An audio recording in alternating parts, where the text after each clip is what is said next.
Sir Philip சிட்னியோடைய apology for poetry வந்து நம்ம பார்க்க போகிறோம். அதில் வந்து அவருடைய பப்ளிஷிங் இயர் எப்படி ஞாபகம் வச்சுக்கலாம் அப்படின்னா 1580 இருக்கு இல்லையா. ஸோ 80 வந்து ஃபிலிப் சிட்னி வந்து சிட்னிக்கு எட்டி தூரமாக போயிட்டான். எட்டி அப்படிங்கிறத 80 அப்படிங்கிற ஞாபகம் வச்சுக்கோங்க. ஸோ மறக்காது.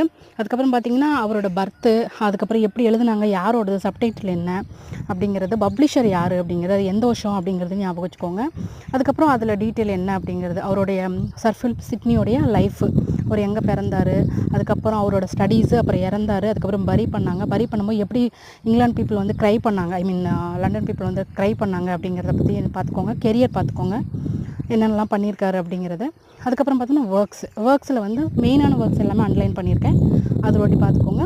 அதில் மெயினாக ஹைலைட் பண்ணியிருக்கிறது வந்து நம்மளோட சிலபஸில் இருக்கிறதுனால PGTRB 2025 இருக்கிறது and apology for poetry, defence of பொயட்ரின்னு சொல்லுவாங்க. அதுக்கு வந்து என்னென்ன மாதிரியே மெயின் கேரக்டர்ஸ், அப்புறம் கோட்ஸ், அவர் வந்து அவரோட ஒர்க்கில் என்னென்ன கோட்ஸ் கொடுத்துருக்காரு